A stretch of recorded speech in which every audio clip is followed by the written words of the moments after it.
ঈদের দিন বেন্যকালে একটা হনুমানের মুখ দেখলাম। পবিত্র ঈদের বেন্যকালে উঠতেই বাবুয়া ব্যাংকের মুখ দেখলে কি উজু থায়? আমার উজু কি আছে? আরে না, উজু তো নেই, আপনার গোসল করা লাগতে পারে। 40,000 ঠায় কাদের কিস্তান গনে এই পাঞ্জাবিটা আমি নিয়ে আনছি। আমরা তো আর 200-300 টাকার ওই সমস্ত জিনিস পান্তার নিয়া, হ্যাঁ ওই 200-300 টাকায় তো আমরা আমাকে বাড়ির পাইলে ধরার নাও কিনি না। তুমি কি কইলা? তোমার এই পাঞ্জাবি সম্বন্ধে কোনো ধারণা আছে? এই পাঞ্জাবির কাপড়ে তো মুলাম যে সারা পৃথিবীতে আর নাম আছে।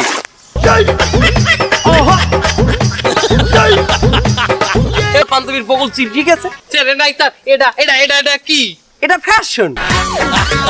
তুমি হলো না বগল কাটা ব্লাউজ, এই ওই ওই ওই কোম্পানিরই এটা পাঞ্জাবি।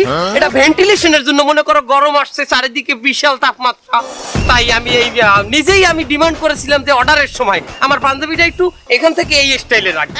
বগল কাটা ব্লাউজ যে কোম্পানি বানায়, এই কোম্পানি বগল কাটা পাঞ্জাবি বানায় যাহাতে বাতাস দোহে। তুমি কিন্তু বেশি কথা কইতে আছো। তোমার পাঞ্জাবির সাথে আমার পাঞ্জাবির তুলনা কিন্তু না না। তোমার পাঞ্জাবির লগে আমার পাঞ্জাবির তুলনা করো তো আমার জিন্নে বোকামি হয়ে যাবে।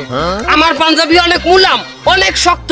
বিশ্বাস না করলে ওই কাজীর কিস্তান দেশে যাইয়া জিজ্ঞাসা করে দাও যে আমার পাঞ্জাবি তোমার বগল দেখি চেরা ব্যাখ্যাইও না, এটা বগল চিনা না, এটা হলো পকেট। পকেট সামনে পিছে পকেট থাকলে ওখান দিয়ে ছিনতাইকারীরা ওখান দিয়ে পকেট মারি টাকা নিয়ে যাইতে পারে। তাই কোম্পানি সেই দিকে আলোকপাত করিয়া এখানে একটা পকেট দিয়ে দিয়েছে, টাকা এখান দিয়ে থবো, ওখান দিয়ে বাইরে বাইরে। বিশ্বাস করে একটা টাকা দে, এই যে একটা কয়েনটা এখান থেকে ভরবো। এই যে এই যে এই যে দেখছো, এই বাবুয়া ব্যাংকের সাথে গল্প আর সুবহানাল্লাহ 1.5 মিনিট